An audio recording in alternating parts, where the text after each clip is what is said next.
Hello students, welcome to gangs of toppers. So प्यारे बच्चों, आज का क्लास काफी इंटरेस्टिंग होने वाला है। आज के इस क्लास में हम लोग चैप्टर टेस्ट हमारा जो चल रहा है linear equation, that is a problem on the simultaneous linear equation. ये जो हमारा टॉपिक है chapter 3, that is very very important for the CBSE students. Class 10 के लिए जो हमारा सीबीएसई स्टूडेंट्स है उसके लिए काफी इंपॉर्टेंट टॉपिक होने वाला बच्चों। तो आज के क्लास में हम लोग क्या करेंगे बच्चों, चैप्टर टेस्ट के थ्रू हम लोग क्या करेंगे, पूरा का पूरा सारा कॉन्सेप्ट क्या होगा हमारा कंप्लीट होने वाला है on the topic that is a pair of linear equation. Okay, so let's start the session now. I hope बच्चों आप पेपर एंड पेन साथ में लेके रखें ताकि यहाँ पे हम लोग जो भी क्वेश्चन यहाँ पे डिस्कस करेंगे और जो भी कॉन्सेप्ट हम लोग डिस्कस करेंगे, you are going to write also. Okay, because before the exam you are going to read the notes only. आप नोट्स ही पढ़िएगा, आप रिवाइज करिएगा, इसलिए note making is very very important, at least that is during the watching the video. आप जब class live attend कर रहे हैं तो आपको क्या करना है, आपको यहाँ पे नोट्स बनाना पड़ेगा बच्चों। नोट्स नहीं बनाइएगा तो आपको पता ही है that is the biggest mistake you are doing. Okay, so let's start session now. Since we have started the operation topper, operation toppers के तहत हम लोग क्या कर रहे हैं, मैथ्स में टॉपर्स बनने की जो गारंटी हमारी है वो हम लोग यहाँ पे प्रयास कर रहे हैं कि कैसे बच्चों का रिजल्ट हमारा यहाँ पे improve. Okay, so let's begin the session now. यहाँ पे क्वेश्चन देख सकते हैं बच्चों, ये हमारा पहला क्वेश्चन है। पहला क्वेश्चन काफी शानदार क्वेश्चन है बच्चों। Let's just read the question now. यहाँ पे क्वेश्चन को रीड करिएगा तो यहाँ बोल रहा है अ पेयर ऑफ, यहाँ पे क्या, a pair of linear equation which has a unique solution, which has a unique solution. तो ये चारों पेयर, यहाँ पे देखिए चार पेयर हमारा दिया हुआ है। चारों पेयर में आपका हमारा यहाँ पे पहला क्वेश्चन है कि x इज इक्वल टू 2, क्या बोलते हैं, x इज इक्वल टू 2 है और y इज इक्वल टू हमारा -3 है। तो यहाँ पे बोल रहा है बच्चों कि ये जो हमारा सॉल्यूशन है, the value of x and y यहाँ पे ऑलरेडी आपका दिया हुआ है। अब आपको बताना है कि आउट ऑफ दिस 4 पेयर कौन सा पेयर यहाँ पे सेटिस्फाई कर रहा है, कौन सा पेयर यहाँ पे सेटिस्फाई करेगा। तो आप क्या करिएगा, 1 बाय 1 हम लोग क्या करेंगे, हर ऑप्शन को हम लोग यहाँ पे पुट करके देखेंगे कि क्या हमारा आंसर मैच कर रहा है क्या। तो दिस द, यहाँ पे हम लोग ये कॉन्सेप्ट देख सकते हैं ना।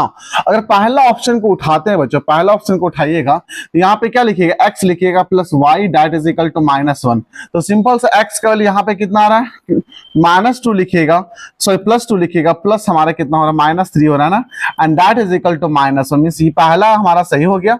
और उसी में ए ऑप्शन वाला ये पहला हमारा इक्वेशन था। दूसरा इक्वेशन यहाँ पे क्या दिया, दैट इज इक्वल टू हमारा कितना, 2x -3y that is equal to -5। क्या ये देखते हैं, यहाँ पे क्या करेंगे, इक्वल टू इंप्लाइज दैट लिखिएगा। तो 2 इंटू हमारा कितना 2 हो गया, -3 इंटू कितना -3 हो गया ना। तो दैट इंप्लाइज दैट लिखिएगा तो कितना 2 इंटू 2 कितना 4 हो जाएगा, एंड माइनस इंटू माइनस कितना प्लस हो जाएगा, तो 3 9 हो जाएगा ना। दैट इज इक्वल टू कितना 13 हो रहा है। इसका मतलब क्या बच्चों, यहाँ पे ये तो सेटिस्फाई कर गया पर यहाँ पे ये सेटिस्फाई नहीं किया, तो हमारा पहला ऑप्शन यहाँ पे क्या होगा, पहला ऑप्शन हमारा गलत होगा, पहला ऑप्शन हमारा यहाँ पे गलत होगा। अब सिमिलरली हम लोग क्या करेंगे, अगेन हम लोग वही बात करेंगे, हम लोग दूसरा पेयर लेंगे। हम लोग क्या करें, ऑप्शन नंबर बी लेते हैं, ठीक है।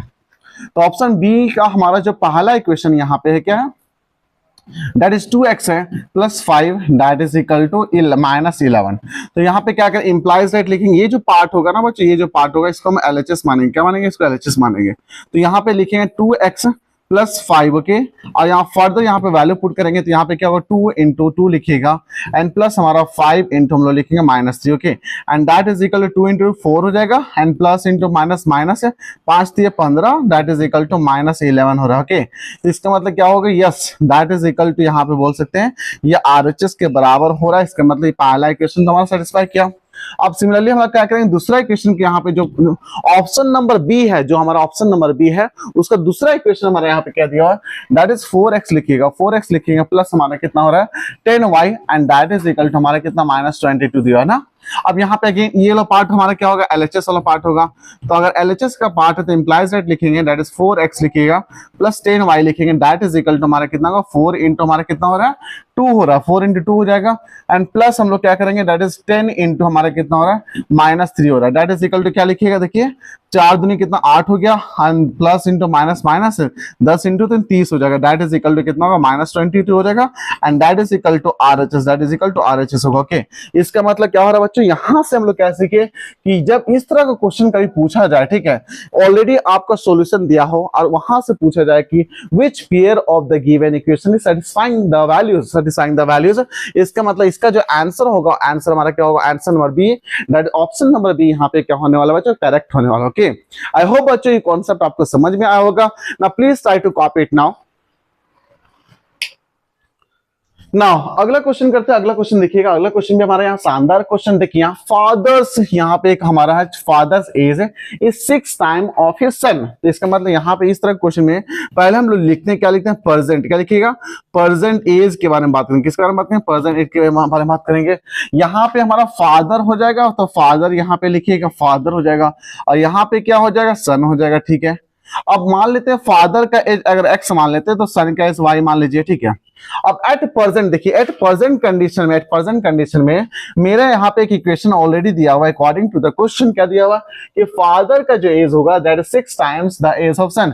तो फादर के एज एक्स है, that is equal to 6 of 5 हो जाएगा। तो यहां से हमारा इक्वेशन नंबर 1 बन जाएगा, यहां से हमारा क्या होगा, इक्वेशन नंबर 1 बनेगा। ओके, अब क्या हो रहा है कि देखिए 4 साल बाद, 4 साल बाद मतलब क्या हुआ, यहाँ पे 4 ईयर, यहाँ पे लिखेंगे 4 ईयर्स, हैंस लिख सकते हैं, दैट इज लेटर भी लिख सकते हैं।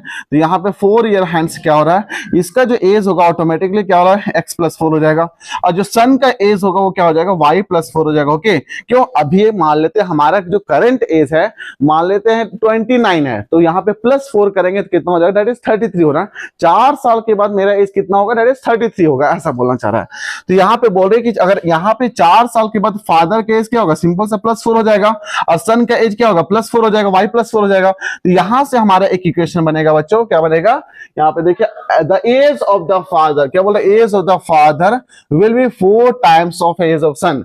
एज ऑफ फादर यहाँ पे क्या हो रहा है, एज ऑफ फादर हमारा x + 4 है, that is equal to 4 times, that is equal to 4 times age of son. Age of son कितना दिया, 4, y + 4 दिया। ओके, आई होप बच्चों यहां तक किसी तरह का डाउट है क्या, किसी तरह का डाउट है क्या, नहीं, वेरी गुड। ना अब हम लोग यहाँ पे फर्दर सॉल्व कर लेते हैं ना। ठीक है, अब यहाँ पे हमको पता है कि जब x = 6y दिया है तो डायरेक्टली हम लोग यहाँ पे कौन सा मेथड यूज करते हैं, सब्स्टिट्यूशन मेथड। कौन सा मेथड, सब्स्टिट्यूशन मेथड यहाँ पे यूज कर सकते हो। क्यों बच्चों, यहाँ पे कौन सा मेथड यूज करेंगे, सिंपल सा, ऑलरेडी यहाँ पे जो वैल्यू दिया हुआ है x = हमारा 6y, तो ऑटोमेटिक यहाँ पे भी हम लोग का x दिखेगा, यहाँ पे x दिख रहा है, यहाँ पे x दिख रहा है, तो यहाँ पे क्या करेंगे, ऑटोमेटिकली वहां पे हम लोग वैल्यू पुट कर देंगे। ओके, तो यहाँ पे x की जगह वैल्यू यहाँ पे 6y पुट होगा, तो इंप्लाइज दैट लिखेंगे 6y लिखिएगा +4 हो जाएगा, दैट इज इक्वल टू कितना होगा, 4 × y + 4 × 16 मींस 4 × 16। अब यहाँ पे क्या हो, 4y को उठा करके इधर लेकर जाइएगा और +4 को उठा के इधर लेकर जाइएगा ना, तो इंप्लाइज दैट लिखिए, तो 6 - 4, यहाँ पे लिखिएगा 6y - 4y, that is equal to हो जाएगा 16 - 4 हो जाएगा, एंड 6 - 4 कितना हो जाएगा, that is 2y, that is equal to हमारा कितना 12 हो जाएगा। एंड फर्दर यहाँ पे सॉल्व करेंगे तो y इज इक्वल टू हमारा हो जाएगा 12 डिवाइडेड बाय 2 करेंगे तो कैंसिल करेंगे 6 हो जाएगा, that is equal to 6 years. इसका मतलब क्या हो रहा है, जो करंट एज होगा, करंट एज किसका, करंट एज किसका, सन का, सन का जो करंट एज होगा वो हमारा कितना 6 ईयर होगा, कितना 6 ईयर होगा। और ऑलरेडी हमारा दिया 6 का वैल्यू ऑलरेडी हम लोग यहाँ पे पुट करेंगे तो करंट एज फादर का निकल जाएगा, तो यहाँ पे ऑलरेडी दिया हुआ है x इज इक्वल टू हमारा कितना हो जाएगा 6 × 6 हो जाएगा, दैट इज इक्वल टू कितना 36 हो जाएगा। So what is the age of father, presently हमारा यहाँ पूछा जा रहा था what is the age of father, तो एज फादर का एज कितना हमारा है यहाँ पे, तो पूछ भी रहा है what is the age of son, son का एज यहाँ पे, तो पहला सन हो रहा है, पहला सन हमारा 6 साल है और 6 गुना है तो यहाँ 6 × 36 हो जाएगा, तो ऑप्शन नंबर क्या हो जाएगा, ऑप्शन नंबर सी होगा। आई होप बच्चों ये कॉन्सेप्ट आपको समझ में आ रहा है ना, किसी तरह का डाउट है please let me know, write in the comment section, हमारा कमेंट सेक्शन खुला होता है, please if anybody you are getting the doubt please try to write it. Okay, and one more thing, those who have not yet subscribed the channel please try to subscribe it because हम लोग यहाँ पे बहुत सारा session लाने वाला है and that is very very important especially on the topic maths। okay, because हमारा चैलेंज है टॉपर्स बनना है मैथ्स में, तो ज्वाइन करना पड़ेगा गैंग्स और toppers. Okay, so get ready for the next question. हम लोग अगला क्वेश्चन करेंगे, अगला क्वेश्चन भी हमारा शानदार क्वेश्चन है। नाउ यहाँ पे बोल रहा है द पेयर ऑफ इक्वेशन, यहाँ पे जो दिया हुआ देखिए पेयर ऑफ इक्वेशन जो दिया हुआ है, यहाँ पे पहला इक्वेशन हमारा क्या दिया, ए एक्स दिया हुआ है प्लस हमारा कितना 2y दिया हुआ है and that is equal to 7, this is the first equation. और दूसरा इक्वेशन हमारा यहाँ पे कितना, दैट इज 3x लिखिएगा प्लस हमारा by and that is equal to 16 दिया, this is the equation number 2। अब देखिए क्वेश्चन बोल रहा है कि ये जो हमारा दोनों इक्वेशन है ना, basically these are representing what, parallel lines, these are representing the parallel lines. आपको पता होना चाहिए कि अगर मान लेते ग्राफ अगर बन रहा है किसी ग्राफ लाइन का, तो यहाँ एक लाइन हमारा यहाँ पे होगा, एक लाइन, तो ये दोनों आपस लाइन हमारा पैरेलल होगा। और जो पैरेलल लाइन का कंडीशन क्या होता है ना, a1 by a2 that is equal to हो जाएगा b1 by b2 and this is not equal to c1 by c2। तो यहाँ पे देख सकते हैं, अच्छा 17 डिवाइडेड बाय 16, ये तो हमारे जो भी रेशियो निकालेंगे, तो हम लोग अगर पैरेलल कंडीशन दिया हुआ है, अगर पैरेलल कंडीशन दिया बच्चों, तो सिंपल से क्या करेंगे ना, हम लोग सिंपल से कोएफिशिएंट ऑफ x के बारे में बात करेंगे, कोएफिशिएंट ऑफ y के बारे में बात करेंगे, मींस अकॉर्डिंग, यहाँ पे लिख सकते हैं अकॉर्डिंग टू द क्वेश्चन बोल सकते हैं क्या, पैरेलल लाइंस अगर रिप्रेजेंट कर रहा है, क्या पैरेलल लाइन अगर रिप्रेजेंट कर रहा है, पैरेलल लाइंस अगर रिप्रेजेंट कर रहा है, तो यहाँ पे बोल सकते हैं a1 by a2 that is equal to b1 by b2, ये हमारा प्रॉपर्टी सेटिस्फाई करता है। ओके, तो इंप्लाइज दैट यहाँ पे क्या लिखिएगा, a1 का वैल्यू यहाँ पे क्या, a1 का वैल्यू क्या a है, तो a हो जाएगा डिवाइडेड बाय a2 का वैल्यू कितना 3 है, दैट इज इक्वल टू यहाँ पे b1 का वैल्यू 2 है, 2 हो जाएगा, what is the value of b2, b2 हमारा कितना है, that is b2 equal to b हो जा रहा है ना। अब फर्दर क्या करेंगे, यहाँ पे क्रॉस मल्टीप्लाई करेंगे, तो यहाँ पे मल्टीप्लाई कर सकते हैं, a इंटू b हो जाएगा, तो क्या ab यानी ab इज इक्वल टू 3 दूनी 6 मींस दैट इज 6, तो ab इज इक्वल टू यहाँ पे क्या होगा 6 होगा। सो व्हाट इज द वैल्यू, इसका आंसर क्या होगा, आंसर हमारा यहाँ पे डी होने वाला है। आंसर क्या होगा बच्चों, answer will be D, answer हमारा यहाँ पे क्या होगा, आंसर यहाँ पे डी होने वाला है। ओके, तो देखिए बेसिक जो हमारा फाउंडेशन था बच्चों, आप क्लासेस में देखे होंगे, हम लोग यहाँ पे जो डिस्कस किए थे, whatever we have studied same concept we are trying to apply in this concept also. Okay, I hope बच्चों आपको सेशन काफी मजा आ रहा है, please try to complete, look session को पूरा देखना ताकि आप ये चैप्टर आपका पूरा कंप्लीट हो जाए। Okay, now gets ready for the more question. Now the pair of the equation यहाँ पे दिया हुआ, देखिए ये जो पेयर ऑफ इक्वेशन दिया हुआ है, यहाँ पे क्या दिया, दैट इज 2x दिया हुआ है प्लस हमारा 3y and that is equal to 5, ठीक है। और दूसरा हमारा इक्वेशन 4x दिया हुआ है प्लस हमारा 6y दिया हुआ है, दैट इज इक्वल टू हमारा 10 है। ओके, अब देखिएगा, अब आपको बताना है कि ये कौन सा इनकंसिस्टेंट है, कंसिस्टेंट है, डिपेंडेंट कंसिस्टेंट है, नॉन ऑफ दिस है। ओके, तो याद होगा बच्चों, हम लोग जब बात कर रहे थे पैरेलल, हमारा अगर दो लाइन अगर आपस में इंटरसेक्ट करता है, दो लाइन आपस में इंटरसेक्ट करता है, इंटरसेक्ट करता है, दो लाइन अगर आपस में इंटरसेक्ट करता है, तो सिंपल हम लोग क्या बोलते हैं, यहाँ पे जो हमारा सॉल्यूशन जो होगा ना, सॉल्यूशन यहाँ पे जो निकलेगा वो क्या हो जाएगा, हमारा कंसिस्टेंट होगा, वो हमारा क्या हो जाएगा, कंसिस्टेंट, क्या लिखेंगे इसको, वो हमारा सॉल्यूशन क्या हो जाएगा, कंसिस्टेंट हो जाएगा। ओके, और हमको पता है कि अगर आपस में लाइन इंटरसेक्ट करता है, तो यहाँ पे जो कंडीशन बनता है कि a1 by a2 is not equal to b1 by b2, ये हम लोग देखे थे ना, जब हमारा ये जो कंडीशन था a1 by a2 is not equal to b1 by b2, कब होगा, जब हमारा दो लाइन आपस में इंटरसेक्ट करता है। ओके, जब दो लाइन आपस में पैरेलल हो, दो लाइन अगर आपस में पैरेलल हो, ठीक है, जब आपस में पैरेलल हो, तो हम लोग देखे थे इस केस में, इस यहाँ पे क्या हो, यहाँ पे जो सॉल्यूशन होगा, we don't have any solution, यहाँ पे नो सॉल्यूशन होगा, जिसको हम लोग बोलते हैं इनकंसिस्टेंट। अगर नो सॉल्यूशन होगा तो उसको हम लोग क्या बोलते हैं, इनकंसिस्टेंट बोलते हैं, क्या बोलते हैं, इनकंसिस्टेंट बोल देंगे। ओके, नो सॉल्यूशन होगा तो क्या बोलेंगे, इनकंसिस्टेंट बोलेंगे। और इनकंसिस्टेंट का क्या होता है, a1 by a2 हो जाएगा and that is equal to b1 by b2 हो जाएगा and that is not equal to, यहाँ पे लिखेंगे c1 by c2 हो जाएगा। तो ये किसका कंडीशन था, इनकंसिस्टेंट का कंडीशन था। और यहाँ पे तीसरा जो हमारा होता है कि एक लाइन यहाँ पे दिया हुआ और एक और लाइन हमारे क्या हो रहा है, एक और लाइन इसी लाइन के ऊपर ओवरलैप कर रहा है, इसी लाइन के ऊपर यहाँ पे क्या ओवरलैप कर रहा है, ठीक है। तो इस तरह का लाइन को हम लोग बोलते हैं, यहाँ पे जो सॉल्यूशन होगा वो हमारा इनफाइनाइट सॉल्यूशन हो, क्या होगा, इनफाइनाइट, क्या बोलेंगे, इनफाइनाइट सॉल्यूशन होगा। ओके, यहाँ पे क्या होगा, इनफाइनाइट सॉल्यूशन होगा। इनफाइनाइट सॉल्यूशन का कंडीशन क्या था, a1 by a2 था, दैट इज इक्वल टू क्या लिखेंगे, b1 by b2 लिखेंगे, दैट इज इक्वल टू क्या लिखेंगे, c1, that is c1 by c2, c1 by c2 लिखेंगे। एंड जब इस तरह का कंडीशन होता है, इसको बोलते हैं हम लोग दैट इज डिपेंडेंट कंसिस्टेंट, इसको क्या बोलते हैं हम लोग, एक और नाम से बोला जाता है इसको, क्या बोलते हैं, डिपेंडेंट, क्या बोलेंगे, डिपेंडेंट कंसिस्टेंट, क्या बोलेंगे इसको, डिपेंडेंट कंसिस्टेंट कंसिस्टेंट है, डिपेंडेंट कंसिस्टेंट हो जाएगा। ओके, तो अब यहाँ पे ये बस ये तीनों जो कॉन्सेप्ट हम लोग देखे ना with respect to intersecting line, अगर इंटरसेक्टिंग होगा तो उसको कंसिस्टेंट बोलेंगे, यूनिक सॉल्यूशन होगा, अगर पैरेलल लाइन होगा तो नो सॉल्यूशन बोलेंगे, जिसको बोलेंगे इनकंसिस्टेंट बोलेंगे।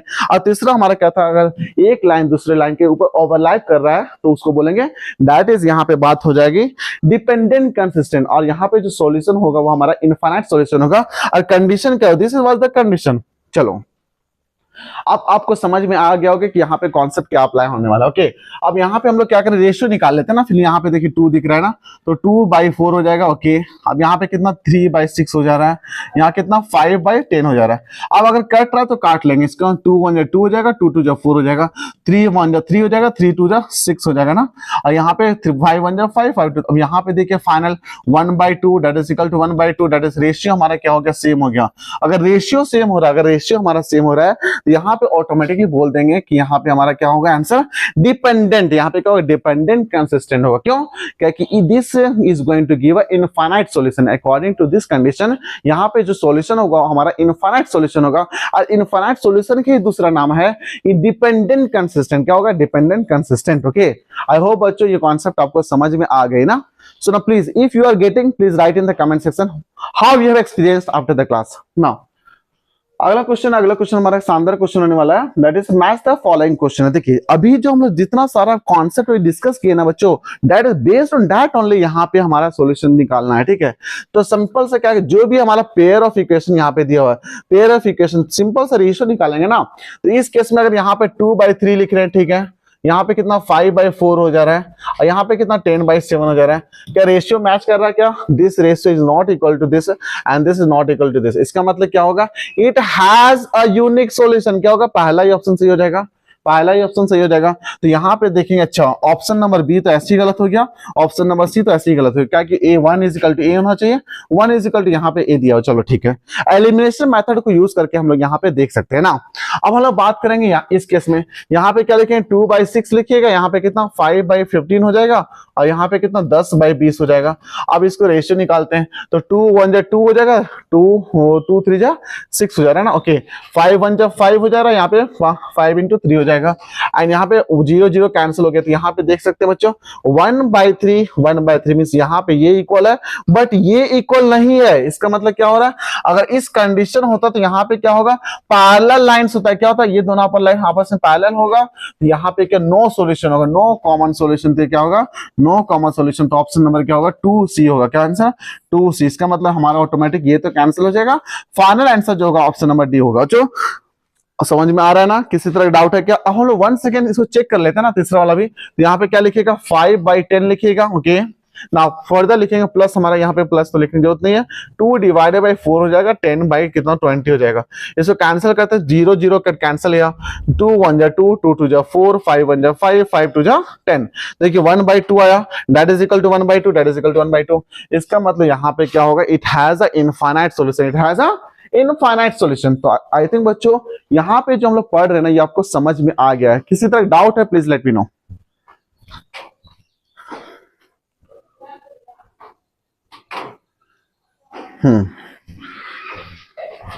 ना अगला देखते हैं बच्चों, अगला क्वेश्चन भी हमारा यहाँ पे शानदार क्वेश्चन होने वाला है। देखिए क्वेश्चन नंबर 6 हम लोग बात करेंगे। देखिए यहाँ पे बोल रहा है bye using the substitution method. इस क्वेश्चन को सॉल्व करना है bye using the substitution method. Okay, तो यहाँ पे जब बात करें, यहाँ पे 7x लिखा हुआ है, प्लस हमारा 2y है एंड प्लस 5 है, दैट इज इक्वल टू 0। चलो ठीक है भाई। और दूसरा यहाँ पे दिया एक और इक्वेशन दिया 2y and plus 3 that is equal to 0। तो बहुत आसान था, सिंपल से यहाँ से y का वैल्यू निकाल लो। y इज इक्वल टू कितना हो जाएगा, -3/2 हो जाएगा ना। बोलो यहाँ पे y इज इक्वल टू कितना हो जाएगा, y इज इक्वल टू हमारा कितना, माइनस, ये 3 उठा के इधर लेकर आ जाएंगे तो -3 हो जाएगा, डिवाइडेड/2 हो जाएगा। तो y का वैल्यू तो आराम से निकल गया, आंसर निकल गया। अब क्या करेंगे, यही वाला y का वैल्यू उठा करके हम लोग क्या करेंगे, यहाँ पे डाल देंगे। तो यहाँ पे इंप्लाइज दैट लिखिएगा 7x लिखेंगे एंड प्लस हमारा कितना हो जाएगा 2 लिखिएगा इनटू हमारा कितना, what is the value of y, -3/2 हो जाएगा, और यहाँ पे प्लस 5 हो जाएगा, दैट इज इक्वल टू 0। 2 से 2 हमारा कैंसिल हुआ, तो यहाँ पे लिखिएगा 7x लिखिएगा प्लस इंटू -3 हो जाएगा plus 5 that is equal to 0। Okay, और यहाँ पे 7x लिखेंगे, -3 प्लस 5 कितना हो जाएगा, दैट इज -2 प्लस 2 हो जाएगा ना, दैट इज इक्वल टू 0। तो यहाँ पे 2 उठा के इधर लेके आ जाएंगे। तो तो x इज इक्वल टू हमारा कितना -2/7 हो जाएगा। सो this is the final answer, ये हमारा क्या होगा फाइनल आंसर हो गया। ओके, तो now what is the value final, आपको लिखना पड़ेगा ना। x का वैल्यू हमारा कितना आया, x इज इक्वल टू -2/7 आया, एंड y का वैल्यू जो हमारा y इज इक्वल टू कितना है, दैट इज इक्वल टू -3/2 आया। This is our final answer, ये हमारा क्या हुआ फाइनल आंसर हुआ। ओके, आई होप बच्चों ये आपको समझ में आ गया, ये आपको समझ में आ गया ना। Now try to do more question. Now अगला क्वेश्चन करते हैं। अगला क्वेश्चन में हमारा शानदार क्वेश्चन होने वाला है। देखिए बोल रहा है it what value of p का वैल्यू क्या होगा, that equation has no solution. Equation has no solution कब होता है, कब होता है जब हमारा पैरेलल कंडीशन आता है, जब हमारा दो लाइन आपस में पैरेलल आता है तो इसमें क्या होता है कंडीशन जो निकल के आता है उसको बोलते हैं इट हैज नो सॉल्यूशन। इसको बोलेंगे नो सॉल्यूशन, नो सॉल्यूशन बोलेंगे। याद रखिएगा कंडीशन क्या था नो सॉल्यूशन का, सिंपल से क्या लिखेंगे a1/a2 and that is equal to b1/b2 and यहाँ पे क्या हो not equal to c1/c2। Means हम लोग यहाँ पे जो कंडीशन बात करेंगे इस कंडीशन पे बात करेंगे, इस कंडीशन पे बात करेंगे। ओके, तो यहाँ पे बात हो रही है, यहाँ पे इक्वेशन लिख लो ना, 2 हमारा हो गया 2p एंड -1 लिखेंगे और इंटू हमारा कितना x हो जाएगा एंड प्लस हमारा कितना p -1 और इंटू हमारा y है एंड ओके और इज इक्वल टू हमारा कितना है दैट इज 2p एंड +1 हो गया। ओके, नाउ ये इसको हम लोग यहाँ पे जो दिया हुआ है यहाँ पे y दिया हुआ है प्लस हमारा 3x दिया हुआ है and that is equal to 1। इसको हम लोग थोड़ा सा इसको -1 को उठा के इधर लिख दिया ना तो 1 हो जाएगा। अब ध्यान से देखिएगा जो कोएफिशिएंट ऑफ x यहाँ पे क्या है, कोएफिशिएंट ऑफ x हमारा 2p - 1 है। तो व्हाट इज द यहाँ पे अगर कोएफिशिएंट ऑफ x ले रहे तो यहाँ पे भी आपको कोएफिशिएंट ऑफ x लेना पड़ेगा जो कि डिवाइडेड बाय 3 हो जाएगा।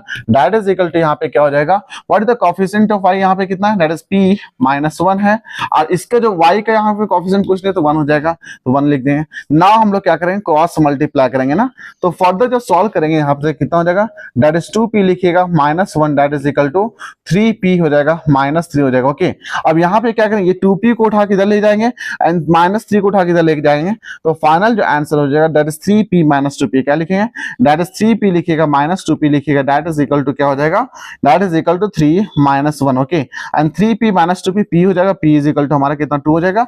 This is our final answer, हमारा क्या होगा फाइनल आंसर होगा। ओके, आई होप बच्चों यहाँ पे आपको समझ में आ रहा है, यहाँ पे आपको कॉन्सेप्ट समझ में आ रहा है यहाँ पे क्या चल रहा है। Okay, so now we are going to deal with more concept. Okay, देखिए अगला क्वेश्चन भी शानदार क्वेश्चन होने वाला है। देखिए यहाँ पे बोल रहा है कि एक रेक्टेंगल यहाँ पे दिख रहा होगा, what is the value of x and y. ठीक है, तो यहाँ पे पता है कि यहाँ पे जब रेक्टेंगल का कंडीशन होता है तो यहाँ पे लेंथ जो है लेंथ ऑलरेडी यहाँ पे 30 सेंटीमीटर दिया हुआ है और यहाँ पे ऑलरेडी हमारा ब्रेथ कितना दिया हुआ 14 सेंटीमीटर दिया हुआ है ना। अब यहाँ पे बात हो रही है कि what is the value of x and y. हमको पता है कि लेंथ आमने सामने वाला चीज यहाँ पे क्या होता है बराबर होता है, इसका मतलब एल के जगह हम लोग यहाँ पे लिख सकते हैं ना x plus y and that is equal to हमारा 30 हो जाएगा। और यहाँ पे क्या ये 14 है तो 14 के सामने सामने वाला ब्रेथ हमारा क्या हो जाएगा, इसके जगह आप क्या लिख सकते हैं x - y and that is equal to हमारा 14 हो जाएगा। This is the equation number 1 और ये हमारा क्या हो जाएगा इक्वेशन नंबर 2 हो जाएगा। अब दोनों इक्वेशन को आराम से सॉल्व कर सकते हैं bye using the elimination method, bye using the elimination method. Okay, तो यहाँ पे क्या हो जाएगा x प्लस y लिखिएगा दैट इज इक्वल टू हमारा कितना 30 हो जाएगा एंड यहाँ पे क्या हो जाएगा x - y that is equal to हमारा कितना 14 हो जाएगा।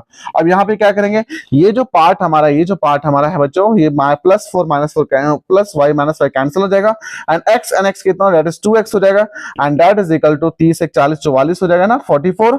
तो फाइनल यहाँ पे सॉल्व करेंगे तो क्या हो जाएगा x इज इक्वल टू हमारा कितना होगा 44 डिवाइडेड बाय 2 कैंसिल करेंगे तो 22 आएगा।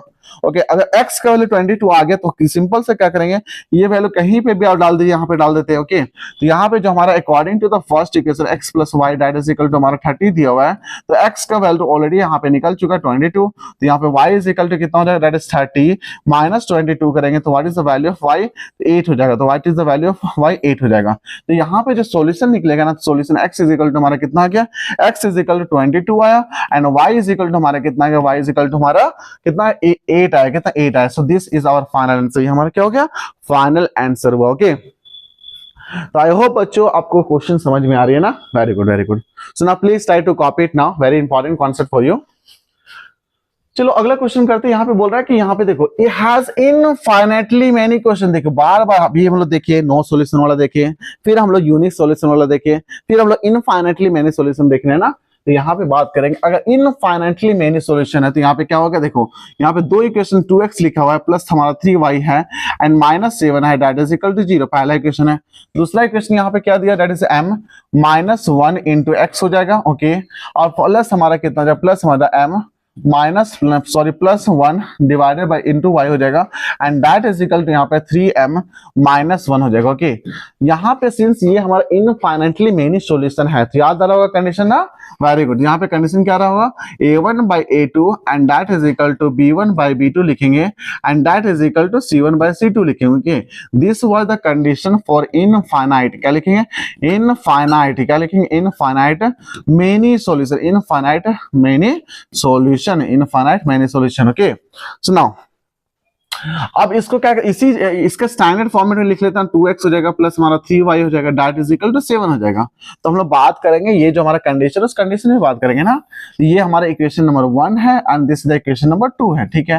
अब हम लोग कोएफिशिएंट को इक्वेट करते हैं ना, तो यहाँ पे क्या हो जाएगा, यहाँ 2 पकड़ रहे हैं तो यहाँ पे क्या, अगर कोएफिशिएंट ऑफ x पकड़ रहे हैं तो यहाँ पे कोएफिशिएंट ऑफ x पकड़ना पड़ेगा, दैट इज m -1 हो जाएगा and that is equal to हम लोग क्या करेंगे, यहाँ पे कोएफिशिएंट ऑफ y पकड़ रहे हैं तो यहाँ पे क्या पकड़ना पड़ेगा, m +1 हो जाएगा and that is equal to यहाँ पे 7 पकड़ने, कांस्टेंट पकड़ रहे हैं तो वहां पे भी हम लोग पकड़ना पड़ेगा, दैट इज 3 -1, ठीक है। अब हम लोग क्या करेंगे, यहाँ पे ध्यान, किसी भी एक कंडीशन को पकड़ लेंगे। मान लेते हैं आप सोचते, सिंस यहाँ पे हम लोग को एक वेरिएबल दिया हुआ तो आपको एक ही इक्वेशन बनाना है, अगर एक वेरिएबल दिया हुआ है तो एक इक्वेशन बनाना है, तो यहाँ पे क्या करेंगे, स्टार्टिंग का 2 पकड़ लेते हैं, तो यहाँ पे फाइनली यहाँ पे क्या करेंगे, यहाँ पे लिखिएगा 2 divided by m -1 and that is equal to क्या हो जाएगा, 3 डिवाइडेड बाई m +1, ओके। अब यहाँ पे क्या क्रॉस मल्टीप्लाई करेंगे, क्रॉस मल्टीप्लाई करेंगे तो फाइनली यहाँ पे 2 इंटू कितना, 2 इंटू हमारा हो जाएगा m +1 and that is equal to हो जाएगा 3 इंटू m -1 हो जाएगा, ओके। जब फर्दर सॉल्व करेंगे तो 2 इंटू m कितना, 2m हो जाएगा एंड प्लस हमारा 2 हो जाएगा, that is equal to 3m हो जाएगा -3 हो जाएगा, ओके। ये जो 2m जो पार्ट है इसको उठा के इधर लेकर आ जाएंगे और जो 3 वाला पार्ट है इसको उठा के इधर लेकर आ जाएंगे, है ना। तो यहाँ पे क्या हो जाएगा, दैट इज हमारा, दैट इज यहाँ पे लिखेंगे 3m लिखिएगा -2m हो जाएगा, दैट इज इक्वल टू हमारा 3 एंड +2 हो जाएगा, तो 3m -2m कितना m हो जा रहा है and m is equal to हमारा कितना होगा, 5 हो गया, m का वैल्यू कितना होगा, 5 होगा। This is our answer. तो यहाँ पे जो what is the value of m, question वही पूछ रहा था ना, find the value of m, find the value of m, find the value of m for which the pair of linear equation, यहाँ पे बोल रहा है जो लीनियर इक्वेशन दिया इसमें हमारा यहाँ पे क्या, it has infinitely many solution. तो सिंपल सा क्या करेंगे, यहाँ पे इस कॉन्सेप्ट यूज करेंगे, okay. Anybody have any doubt, नहीं। अब देखो वन सेकेंड, किसी तरह बच्चे को डाउट हो रहा है सर कि यहाँ पे ये तो चलो ठीक है, ये पैरेलल, ये तो अगर मान लेते हैं आप इस दोनों की इक्वेट करें तो ये तो हमारा पैरेलल इक्वेशन था, तो यहाँ पे इसको भी तो इक्वेट करके देख लेते हैं ना, आप समझ रहे हैं ना। अगर मान ली स्टार्टिंग वाला आप यहाँ पे इक्वेट करके m का वैल्यू निकाले हैं तो यहाँ m का वैल्यू हमारा कितना 5 आ गया। तो अगर स्टार्टिंग का a1 by a2 that is equal to a1 by a2 is equal to b1 by b2, इस ये जो कंडीशन था इस कंडीशन को अगर फुलफिल करिएगा तो this condition is also applicable for the parallel condition and this condition is also applicable for the infinitely many solution. तो क्यों ना जब फाइनल जो कंडीशन होता है हमारा दैट इज फॉर हमारा लास्ट वाला b1 by b2 is equal to c1 by c2 को भी कर सकते हैं या a1 by a2 is equal to c1 by c2 कर सकते हैं, ओके। तो उस पे भी देख लेते हैं। तो यहाँ पे क्या लिखेगा 2 divided by m -1 that is equal to यहाँ पे क्या हो जाएगा 7 डिवाइडेड बाय 3m -1 हो जाएगा, ओके। ये सिंपल से वेरीफाई करने के लिए हम लिख रहे हैं, ठीक है। यहाँ पे क्रॉस मल्टीप्लाई करिएगा, क्रॉस मल्टीप्लाई करिएगा तो यहाँ पे कितना 2 हो जाएगा into 3m -1 that is equal to कितना होगा 7 इंटू m -1, ओके। जब फर्दर यहाँ पे सॉल्व करेंगे तो यहाँ पे 3 इंटू 2 6 हो जाएगा, 6m 2 इंटू -1 -2 हो जाएगा that is equal to 7m हो जाएगा एंड यहाँ पे -7 हो जाएगा, ओके। अब यहाँ पे क्या करेंगे, ये जो पार्ट है 6m को उठा के इधर लेके आ जाएंगे एंड -7 को उठा के इधर लेके आ जाएंगे। तो यहाँ पे जो फाइनल जो बनेगा यहाँ पे क्या बनेगा, दैट इज यहाँ पे लिख सकते हैं दैट इज 7m लिखिएगा -6m हो जाएगा दैट इज इक्वल टू यहाँ पे लिखेंगे 7 -2, तो यहाँ पे क्या हो जाएगा 7 -2, तो 7 में से 6 आएगा तो m हो जाएगा, m इज इक्वल टू कितना 5। तो देखिए हमारा हमेशा जो आंसर होगा m इज इक्वल टू 5 ही आएगा। Anybody any doubt, no. So please try to copy it now.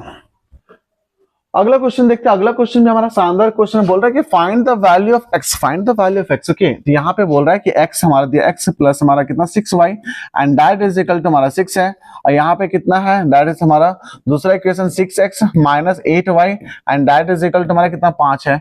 अब इस इक्वेशन में हमारा अभी तक तो कुछ लिखा नहीं है ना कि either this equation you are going to solve by using the graphical method और by using the elimination method और सब्स्टिट्यूशन मेथड। से सिंपल हम लोग क्या करेंगे, कोई भी एक ले लेते हैं। तो we are going to prefer the elimination method, हम लोग यहाँ पे यूज करेंगे एलिमिनेशन मेथड को। ओके, तो यहाँ पे अगर बात हो रही है तो यहाँ पे देखिए x दिख रहा है, यहाँ पे 3x दिख रहा है, तो ऐसा करते हैं ये पूरा पार्ट को मल्टीप्लाई कर देते हैं 3 से, यहाँ पे मल्टीप्लाई करते हैं 3 से, तो यहाँ पे क्या हो जाएगा, इंप्लाइज रेट लिखिएगा x इंटू 3 तो 3x हो जाएगा, प्लस 6 इंटू 3 18 हो जाएगा, 18y and that is equal to 18 हो जाएगा। और ये जो हमारा इक्वेशन नंबर 2 है, ये जो हमारा इक्वेशन नंबर 2 है, इसको उठा के सीधा हम लोग यहाँ पे लिख देंगे 3x हो जाएगा एंड माइनस 8y हो जाएगा, 8 divided by y that is equal to 5 हो जाएगा। अब हम लोग यहाँ पे इसको एलिमिनेट करेंगे, क्या करेंगे, इसको एलिमिनेट करेंगे। यहाँ पे अगर प्लस साइन है तो यहाँ माइनस साइन हो जाएगा, यहाँ अगर माइनस साइन है तो प्लस हो जाएगा, यहाँ प्लस साइन है तो माइनस हो जाएगा, तो ये हमारा कैंसिल हो जाएगा। 18 प्लस 8 क्या हो जाएगा, 18 प्लस 8 26 हो जाएगा and 26 by y and that is equal to 18 minus 5 कितना 13 हो जाएगा। तो ये y को उठा के हम लोग इधर लेकर आ जाएंगे ना, तो फाइनली जब सॉल्व करिएगा तो y इज इक्वल टू कितना हो जाएगा, दैट इज 26 डिवाइडेड बाय 13, इसको कैंसिल करेंगे तो कितना 2 हो जाएगा। So what is the value of y, y का वैल्यू कितना 2 हो जाएगा। y का what is the value of y का वैल्यू हमारे यहाँ पे कितना 2 हो जाएगा। अब जैसे y का वैल्यू 2 हुआ तो हम लोग किसी एक इक्वेशन पुट कर देंगे, तो सिंपल से क्या करते हैं, ये जो y का वैल्यू 2 हुआ तो यहाँ पे इक्वेशन नंबर 1 में डाल देते हैं ना, तो यहाँ पे इक्वेशन नंबर 1 ऑलरेडी यहाँ पे था x प्लस हमारा 6y and that is equal to कितना 6 था, तो y का वैल्यू कितना था, y इज इक्वल टू हमारा 2 है, तो x प्लस 6 बाई 2 हो जाएगा, दैट इज इक्वल टू 6 हो जाएगा। इसको कैंसिल करेंगे तो कितना 3 हो जाएगा ना, तो x एंड ये 3 को उठा के इधर लेकर आएंगे, x is equal to 6 minus 3, तो x का वैल्यू हमारा कितना होगा, दैट इज 3 हो जाएगा। तो what is the value of x, x का वैल्यू जो होगा बच्चों यहाँ पे हमारा कितना होगा, x इज इक्वल टू यहाँ पे 3 होगा। सो y का वैल्यू हमारा ऑलरेडी आ चुका है, कितना y का वैल्यू हमारा 2 आया था और x का वैल्यू हमारा कितना आया था, x इज इक्वल टू 3 आया था। So this is our final answer, ये हमारा क्या हो, final answer. Okay, so now please try to copy it now.